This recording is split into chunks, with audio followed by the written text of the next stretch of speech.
यह है प्रश्न संख्या 81 और प्रश्न यहाँ पे ये कह रहा है कि आर्थिक भूगोल के संदर्भ में मार्ग पतन यानी कि पोर्ट्स ऑफ कॉल क्या है। तो चलिए इसके विकल्पों को पढ़ते हैं।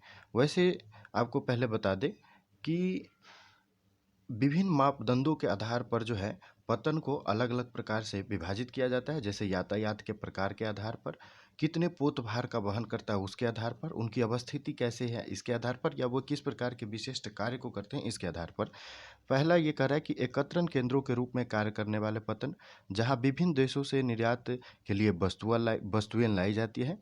तो इसका एग्जाम्पल जो है सिंगापुर है, जहाँ जो है विभिन्न देशों से वस्तुएं लाई जाती हैं और फिर जो है इस यहाँ से इसका फिर एक्सपोर्ट किया जाता है।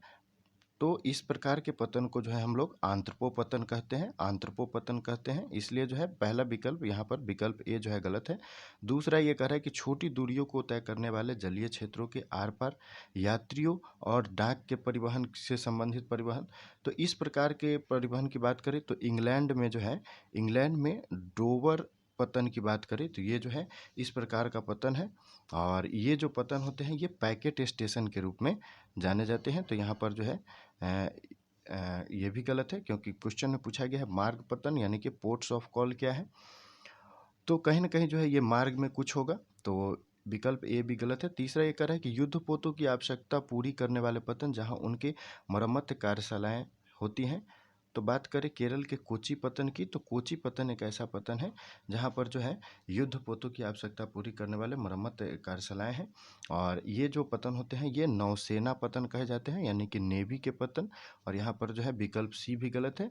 इसका मतलब विकल्प डी जो है सही उत्तर है। मुख्य समुद्री मार्गों पर विकसित पतन, जहाँ जो है जहाज क्या करते हैं, तेल भरते हैं उसमें, जल लेते हैं और खाद्य सामग्री के लिए लंगर डालते हैं और फिर जो है वहाँ से अब ये सब करने के बाद आगे की तरफ चले जाते हैं। और यहाँ पर जो है विकल्प डी इसका सही उत्तर है। बात करें अगले प्रश्न की, तो अगला प्रश्न है प्रश्न संख्या 82। प्रश्न यहाँ पे ये कर रहा है कि निम्नलिखित कथनों पर विचार कीजिए और बताना है उपयुक्त में से जो है कौन सा कथन सही है।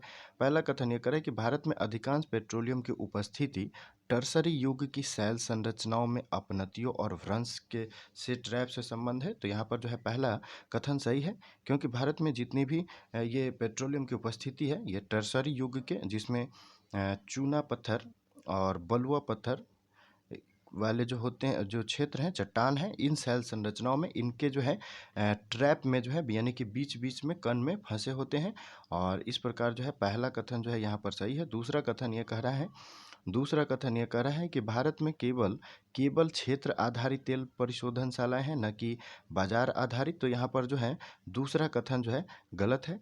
क्षेत्र आधारित परिशोधनशालाएं की बात करें तो असम की डिगबोई जो है ये क्षेत्र आधारित परिशोधन शाला का उदाहरण है। वहीं बाजार आधारित परिशोधनशाला के बात करें तो मथुरा के बात करें जो कि यूपी में है, मथुरा का जो पेट्रोलियम परिशोधनशाला है ये बाजार आधारित परिशोधनशाला है।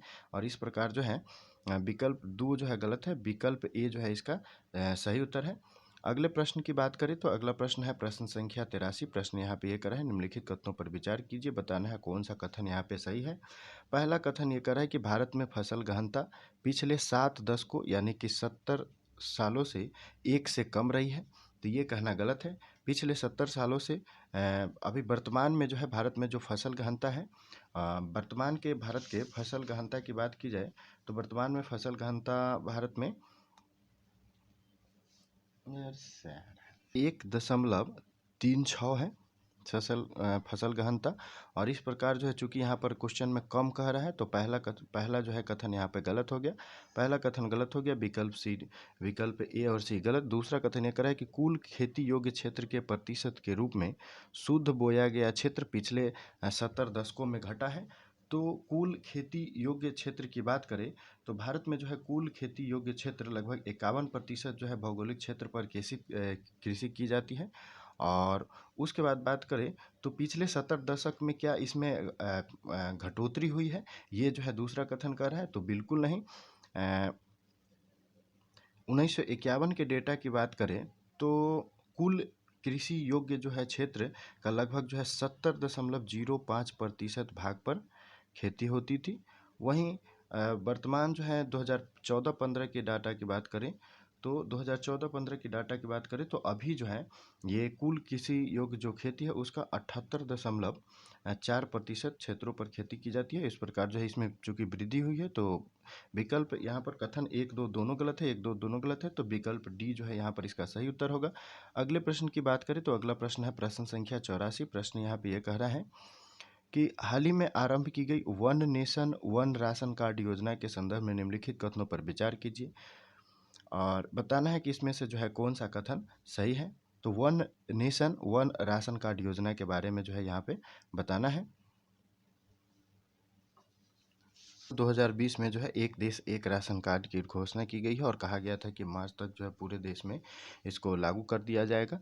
तो यहाँ पर पहला कथन ये कर रहा है कि इसका उद्देश्य खाद्यान्नों के क्रय हेतु लाभार्थियों को नवीन माइक्रोचिप सक्षम का राशन कार्ड प्रदान करना है। तो यहाँ पर पहला कथन जो है गलत है, पहला कथन गलत है, तो विकल्प बी डी गलत है। पहला इसलिए गलत है क्योंकि इसमें कोई भी जो है माइक्रोचिप कार्ड की व्यवस्था नहीं की गई है। ये जो है ई पॉस के माध्यम से बायोमेट्रिक द्वारा यानी कि फिंगर द्वारा जो है हम अपने हिस्से के जो है खाद्य सामग्री को ले सकते हैं पीडीएस की दुकान से। तो यहाँ पर जो है पहला कथन गलत हो गया। दूसरा ये कह रहा है कि यह राष्ट्रीय खाद्य सुरक्षा मिशन के अंतर्गत वर्तमान लाभार्थियों को देश में किसी भी उचित मूल्य की दुकान से खाद्यान्न प्राप्त करने हेतु सक्षम बनाता है। तो यहाँ पर दूसरा कथन जो है सही है, दूसरा कथन सही है। तीसरा ये कह रहा है कि अन्न वितरण पोर्टल ये प्रवासी श्रमिकों एवं उनके परिवार के सदस्यों को उनके गृह राज्य से बाहर सार्वजनिक वितरण प्रणाली का लाभ प्राप्त करने में सक्षम बनाता है। तो यहाँ पर जो है गृह राज्य से बाहर नहीं,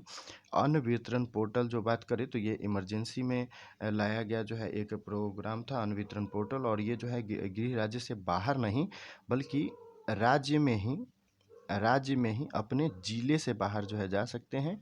हालांकि उन्हें राज्य के अंदर ही जो है ये लाभ लेना होगा और इसलिए जो है तीसरा कथन जो है यहाँ पर गलत है। विकल्प जो है यहाँ पर ए सही उत्तर होगा क्योंकि इसमें कथन 2 सिर्फ सही है। अगले प्रश्न की बात करें तो अगला प्रश्न है प्रश्न संख्या 85। प्रश्न यहाँ पे ये कर है निम्नलिखित उद्योगों में से किनके अपने कच्चे माल के उत्पादन क्षेत्रों के समीप स्थापित होने की सर्वाधिक संभावना है। तो लुगदी उद्योग की बात करें तो लुगदी उद्योग चूँकि वृक्षों से बनाए जाते हैं और यदि इसे और ये जो लुगदी उद्योग होते हैं ये भारहासी उद्योग होते हैं, इसलिए जो है इसे कच्चे माल के समीप स्थापित किया जा सकता है। यहाँ पर पहला कथन जो है सही है, पहला यदि सही है तो विकल्प डी जो है गलत है। ताम्र पगलन उद्योग की बात करें तो ये भी जो है यदि कच्चे माल की उपस्थिति के जगह ही यदि इसकी स्थापना की जाए तो सारे जो है परिवहन को भी बचा सकते हैं और उसके साथ साथ जो है श्रमिक अन्य आवश्यकताओं को भी बचा सकते हैं। यहाँ पर दूसरा कथन भी सही है, दूसरा कथन सही है, तो विकल्प बी यहाँ पर गलत है। तीसरा ये कह रहा है कि पिग आयरन उद्योग, तो पिग आयरन उद्योग भी जो है इसके लिए भी जो है ये सर्वाधिक संभावना है। तो यहाँ पर तीसरा कथन भी सही है, इसका मतलब जो है विकल्प सी सही उत्तर है। 1 2 3 तीनों सही है, यहाँ पर चौथा जो है यहाँ पर गलत है।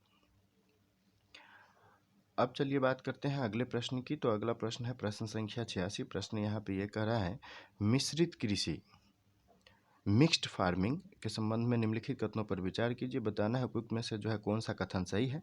पहला कथन ये कर रहा है कि पशुपालन मिश्रित कृषि का एक महत्वपूर्ण भाग है, तो बिल्कुल सही बात है।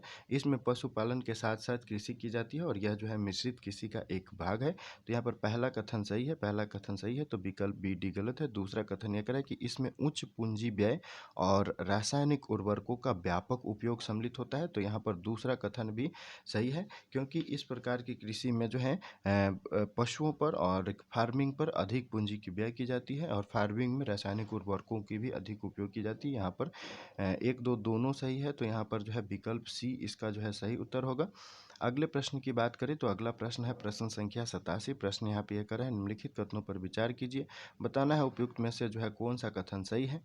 पहला कथन ये कर है कि मरुधान मरुभूमि क्षेत्रों में विभिन्न आकार के अवनमन हैं, यानी कि नीचे हुए क्षेत्र हैं, अब अवनमित क्षेत्र हैं। तो बिल्कुल सही बात है, मरुधान जो है ये मरुभूमि क्षेत्र में विभिन्न प्रकार के गर्त हैं।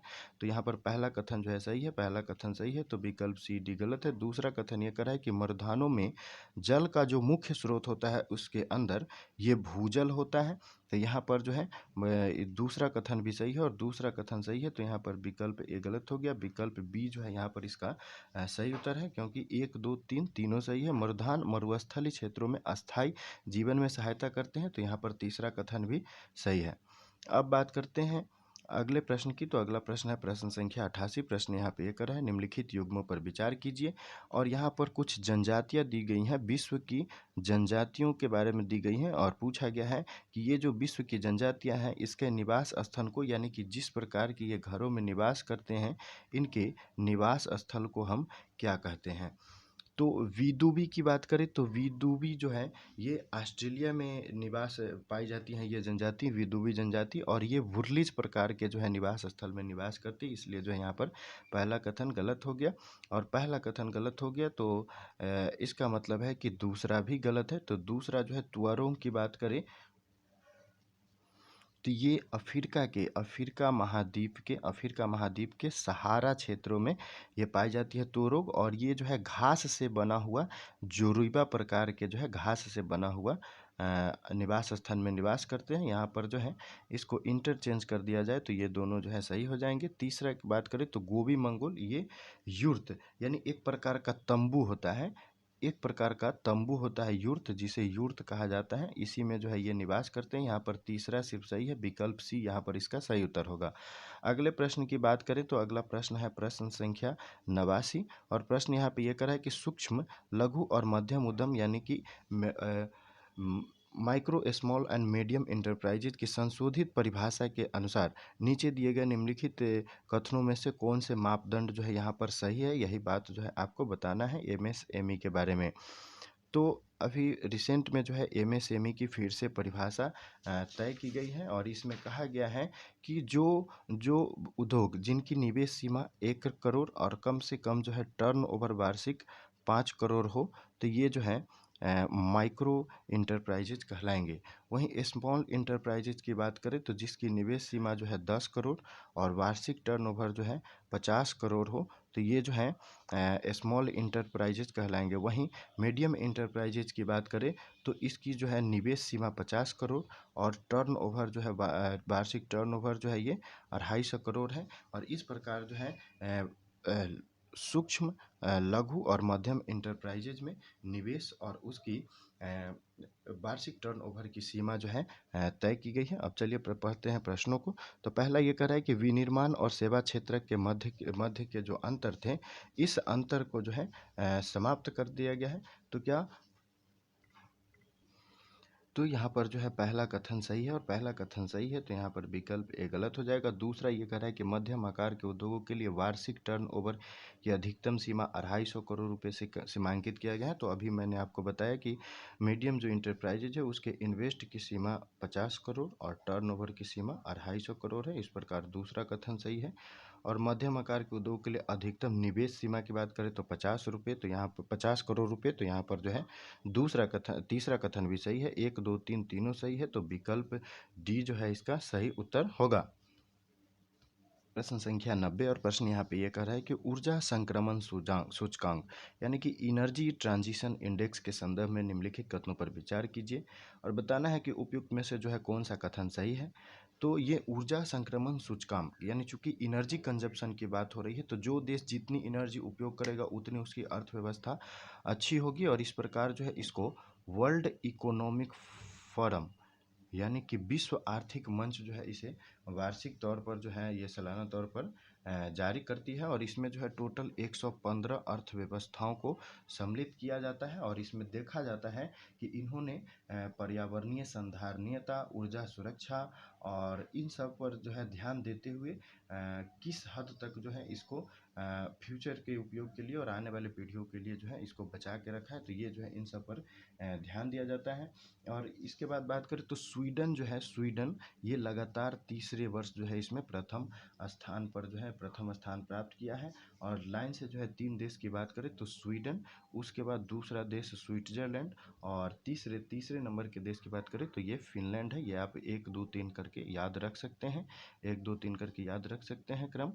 वहीं G20 के देशों में बात करें तो G20 के देशों में फ्रांस को जो है 8वां रैंक मिला है, फ्रांस को 8वां रैंक मिला है, हालांकि यूके को जो है इसमें 7वां रैंक मिला है। और ये जो है शीर्ष 10 देश में शामिल है, G20 के यही 2 देश शामिल हैं। बात करें भारत की, तो भारत को जो है इसमें पिछले जो डाटा थे उससे 2 अंक और ऊपर चला गया है, और इसी के साथ जो है अब 74वें स्थान पर जो है आ गया है भारत का रैंक ऊर्जा संक्रमण सूचकांक में। ये जो है WEF द्वारा जारी की जाती है, ये बात आपको ध्यान रखनी है। तो कथन यहाँ पे ये कर रहा है कि यह सूचकांक वैश्विक स्तर पर ऊर्जा संक्रमण की गति एवं दिशा की पहचान करने हेतु, यहाँ तक तो सही है, अंतर्राष्ट्रीय ऊर्जा एजेंसी द्वारा प्रकाशित की जाती है, जो कि गलत है। ये अंतर्राष्ट्रीय ऊर्जा एजेंसी नहीं, वर्ल्ड इकोनॉमिक फोरम द्वारा प्रकाशित की जाती है। और यहाँ जो है पहला जो है कथन गलत है। दूसरा कथन ये कह रहा है कि इस सूचकांक में भारत का स्थान शीर्ष 100 देशों में है, तो यहाँ पर जो है आपने देखा कि भारत जो है 74वें स्थान पर है, और इस प्रकार जो है ये शीर्ष 100 देशों में शामिल है। तो दूसरा कथन जो है सही है, विकल्प डी जो है यहाँ पर गलत हो जाएगा।